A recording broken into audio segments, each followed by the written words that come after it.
I'm Alex Letourneau, reporting from the PDAC in Toronto, here with Randy Smallwood from Silver Wheaton. Randy, how are you? Very good. So recent deals with Silver Wheaton, with Hud Bay and Vale, very big deals. How's everything moving along? Oh, very happy with these two acquisitions and adding these two partners to our portfolio.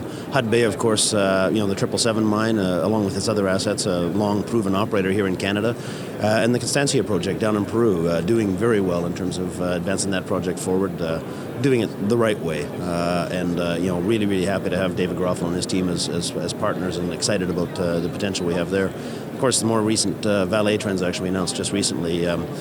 Second largest mining company in the world, two top-notch assets, the Sudbury mines that they produce from, and then, of course, Salobo up in northern Brazil. Top-notch projects, first pure gold stream, but definitely very excited about these projects in terms of what they add to our portfolio. I think it's reflective of the opportunities that we see out there right now, and so very excited.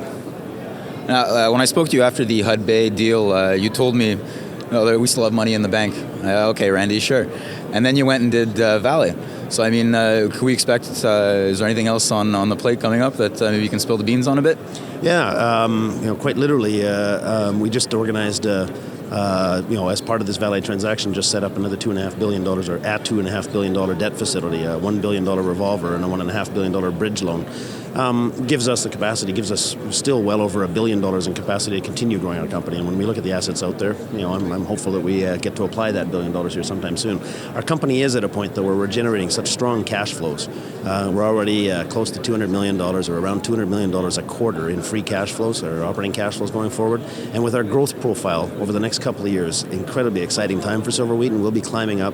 We expect to be at 53 million ounces per year of production from our current 33.5. By 2017. We actually reached most of that by 2015, most of those mines coming on. So combination of great cash flows coming in and lots of opportunities out there, again, lots of capacity. There is some worry in the silver, well, more in the gold market, I guess, but it's not where people think it should be. What are your sentiments on silver and gold market? Definitely much more long-term, still very bullish on precious metals, mainly because the principal reason is because I'm very bearish in terms of the US dollar, and that's what we measure precious metals in. And what we're seeing here right now is every world currency is sort of taking its turn, going through its devaluation phase.